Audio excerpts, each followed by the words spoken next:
There is no word yet on whether or not government will continue to import meat products from Brazil even after the investigations.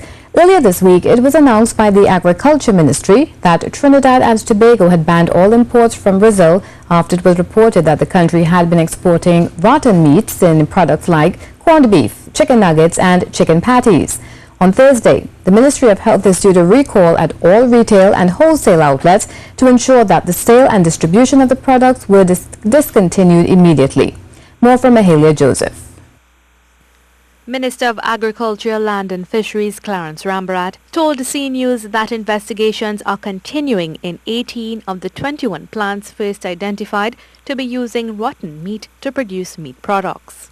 And we've not had any indication from the Brazilian government whether they're going to expand the investigation. What they've said to us is that at some stage they will indicate whether they are satisfied with the safety and the cleanliness, the hygiene, the practices of those plants. But the question remains, is Trinidad and Tobago going to resume importing meat products from Brazil after the investigations? Well, that is a decision that we would take sometime down the road. Of course, Brazil could give the all clear, but we have our own processes and we have to be satisfied.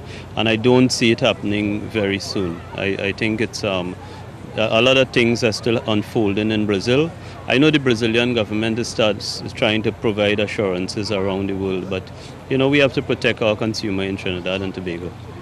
Minister Rambarat said work is still ongoing on the existing food testing lab in this country. While we were in Tobago for the cabinet meeting recently, an announcement was made of a new facility to be established in Valsayn. That will take a while to come on stream, but of course it emphasizes that we can't place complete reliance on the exporting country's certification. We have to do testing, and it's not just testing. We have to do proper examinations at customs. We have to do monitoring at the supermarkets. Can Trinidad and Tobago possibly make its own corned beef? There are many factors why we would not be self-sufficient in food. But what we have to do is we have to recognize that our local farmers are up against competition.